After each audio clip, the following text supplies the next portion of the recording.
لا يتكلم أحد بموت رسول الله إلا ضربته. جئتك أؤمن بالله وبرسوله وبما شئت به. فقد أعذرت إليكم وأعذرتموني.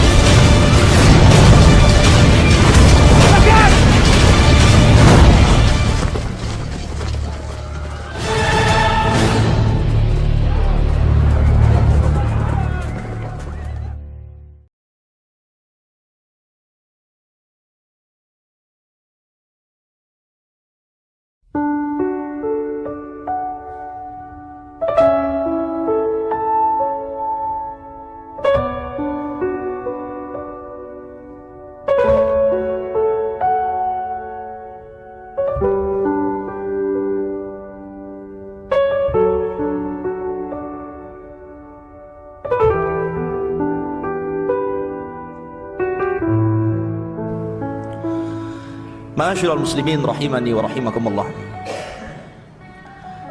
Keyakinan kita umat Islam dan secara khusus ahli sunnah wal jamaah bahwa keberadaan sorga itu sudah diciptakan. Karena ada sekelompok orang menganggap bahwa sorga itu belum diciptakan, seperti orang-orang Qadariyah. Tapi kita ahli sunnah wal jamaah mengatakan sorga itu sudah diciptakan. Bahkan Nabi SAW pernah melihat sorga dan masuk ke dalamnya ketika peristiwa Mi'raj. Nabi SAW naik ke atas, kemudian Nabi SAW diizinkan untuk melihat sorga. Kata Nabi SAW, ittala'tul jannah fa'idha hiya qasrun minad dhahab. Aku diperlihatkan oleh Allah subhanahu wa ta'ala bagaimana kemegahan sorga itu. Tiba-tiba di hadapanku aku melihat sebuah istana yang seluruh bahan bangunannya dari emas. Anda bisa bayangkan, bahan bangunannya dari emas. Kalau bahan bangunan di dunia ini kan terangkai dari bata, semen, batu, macam-macam gitu.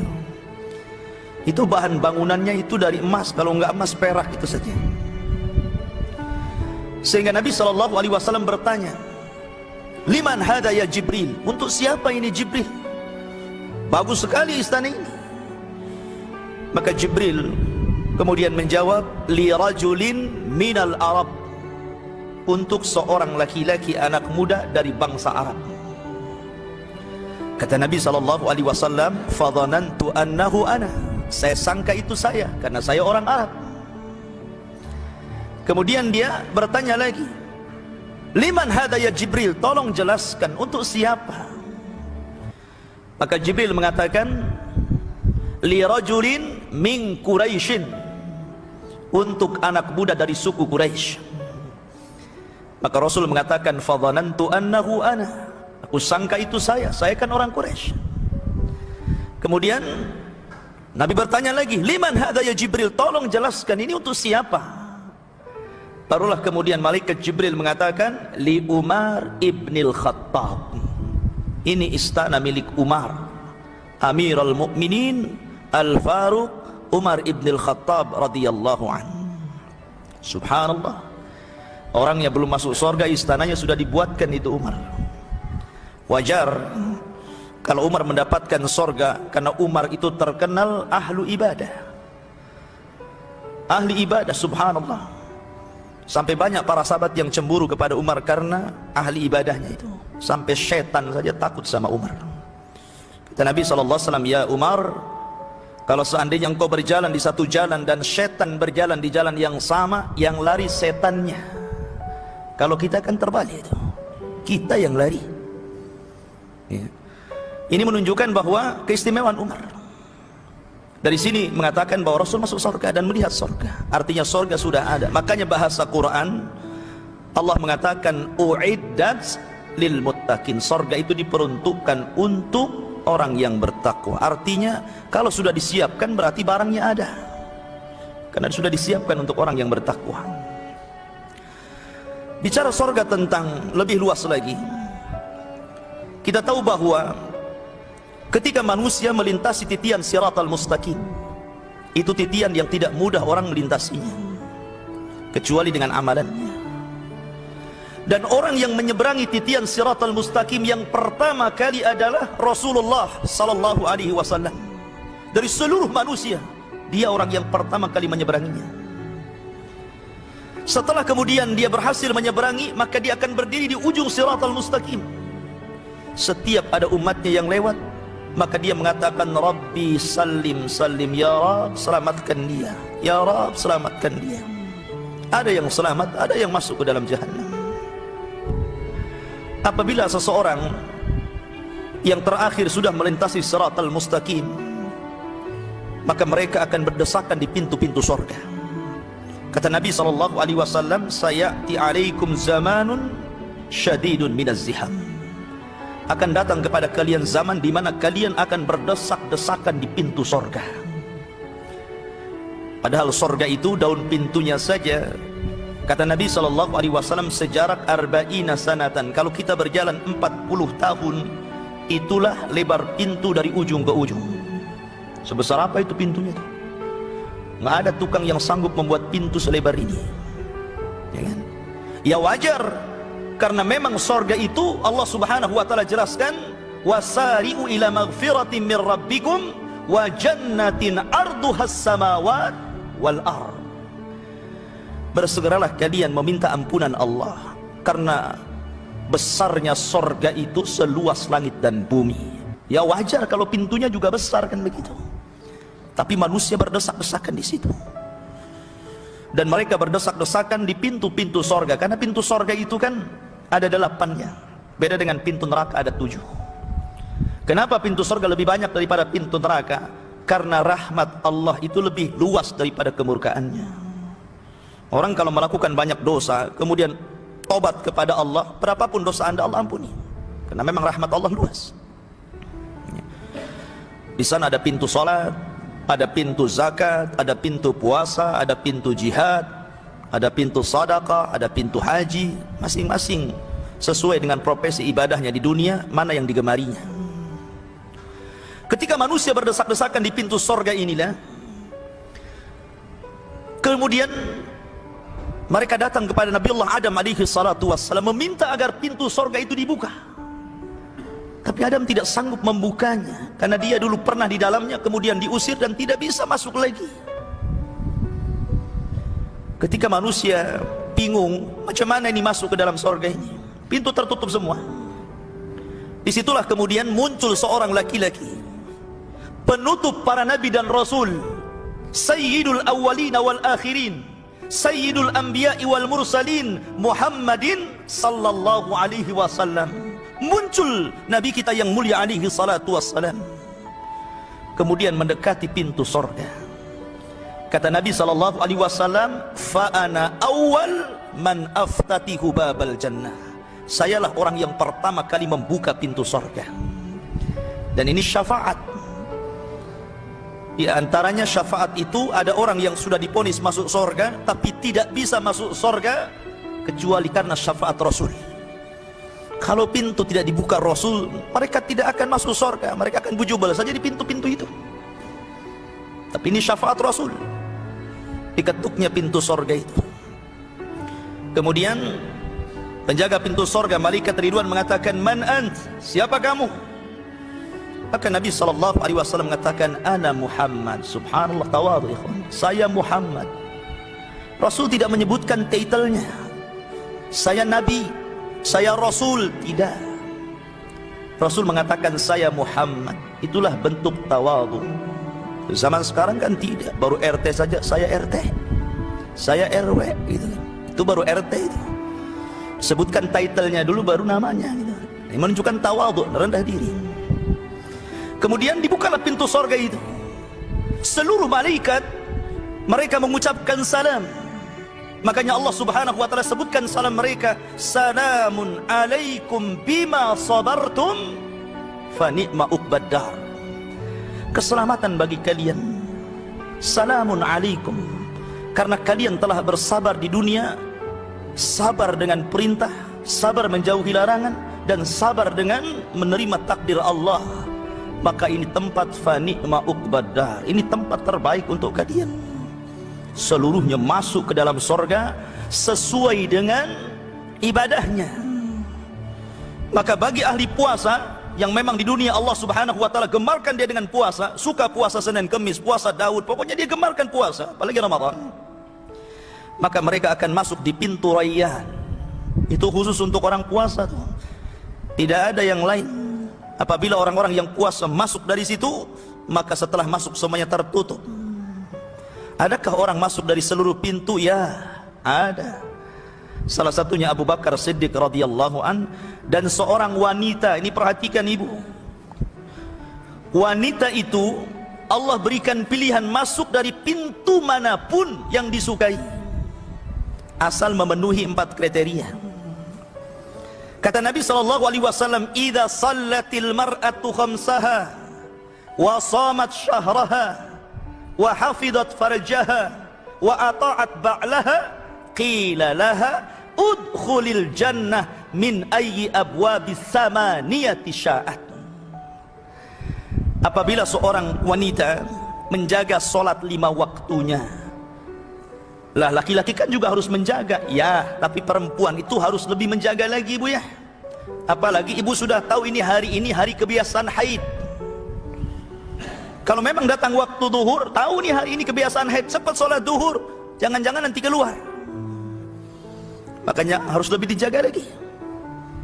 Wa shamat syahraha, lebih menjaga lagi puasa Ramadan. Kalaupun punya hutang begitu kan, terkadang seorang wanita malas, dibiarin hutang Ramadan sampai Sya'ban tahun depan. Kalau sudah datang Sya'ban tahun depan, cepat bayar. Jangan-jangan 1 minggu setelah Ramadan mau bayar, datang tamu merahnya. Akhirnya 1 tahun ditinggal hutangnya. Makanya jaga sholat, jaga puasa, jaga kehormatannya, jaga kemaluannya, dan taati suaminya.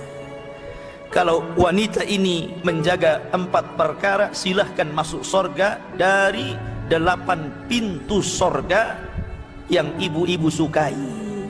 Tuh kan, masuk sorga mudah, Bu ya. Tapi kenapa Nabi SAW melihat neraka kok banyak ibu-ibu ya dibandingkan bapak-bapak?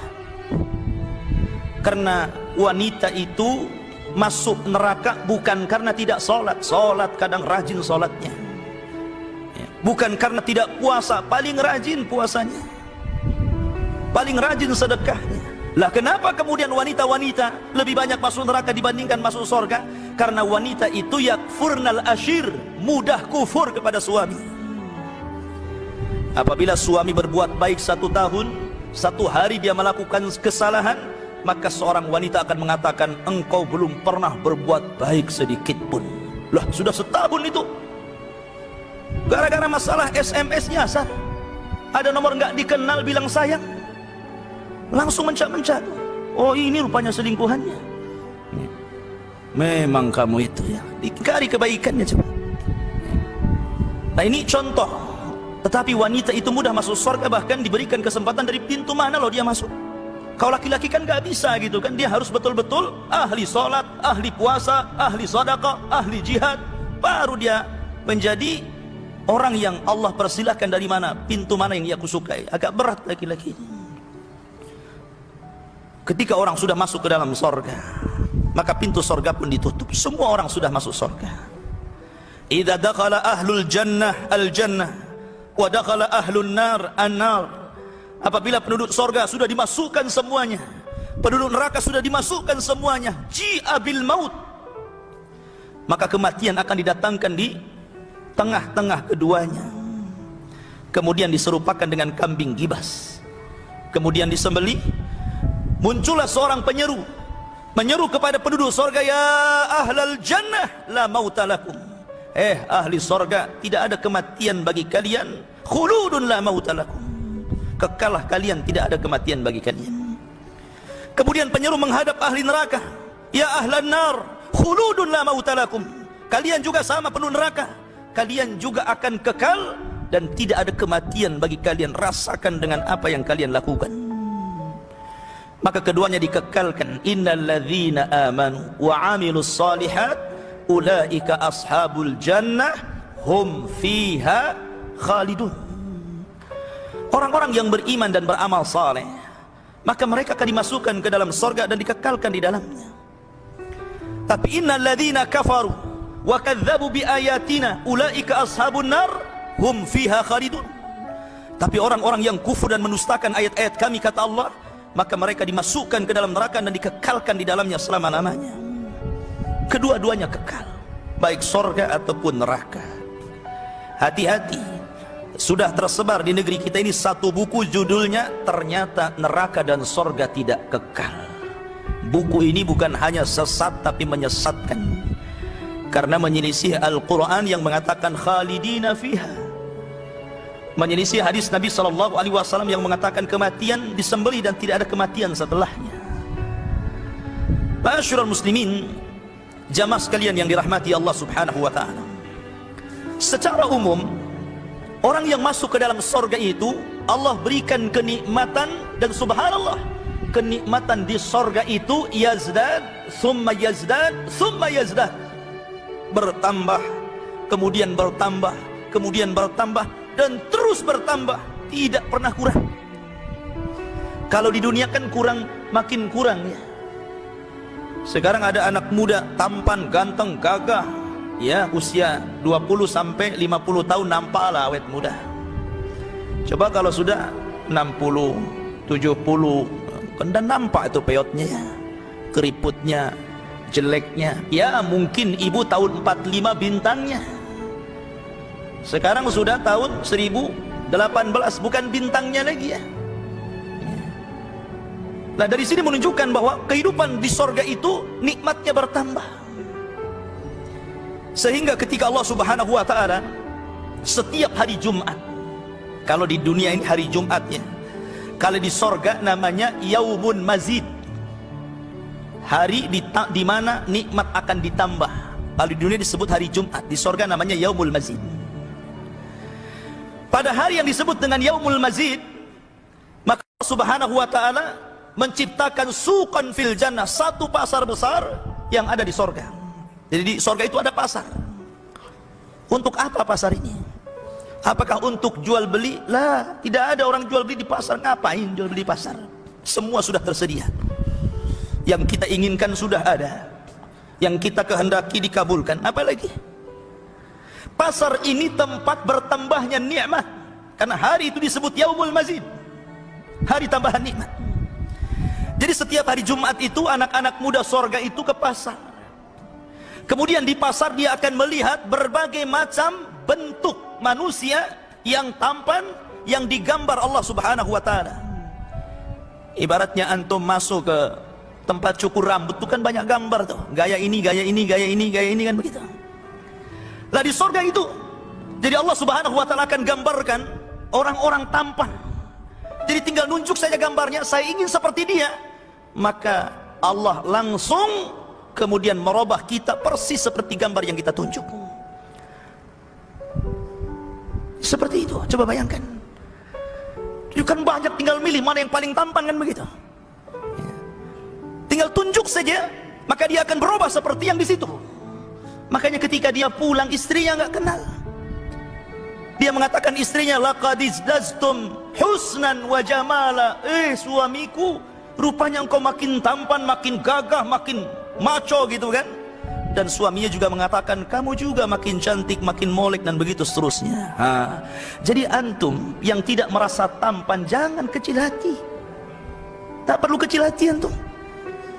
Di sorga itu Masya Allah gitu kan, tinggal tunjuk, nanti seperti itu. Itu fungsi pasar itu. Jadi ketika kita menunjukkan satu gambar tertentu, manusia yang paling tampan, maka datang rih, datang angin. Angin itulah yang merubah semuanya. Kemudian setelah itu mereka duduk-duduk dengan kawan-kawannya, mereka ngopi, ngobrol dengan kawan-kawannya sesama di dunia, kemudian bercerita tentang urusan dunia. Masih ingat tuh kita di dunia, dulu kan kita ketemu di Masjid Al-Fikra, ngaji, ketemu begini-begini, macam-macam. Masih ingat nggak saya? Jadi tempat ngobrol, nostalgia tentang dunia. Itu pasarnya tuh. Kalau kita masuk pasar di dunia itu kan keluar makin jelek tuh. Bau ikan, bau bawang, macam-macam bau itu di situ.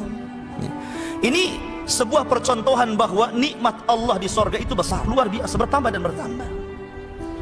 Bahkan setiap orang yang masuk ke dalam sorga minimalnya Allah berikan 2 istana.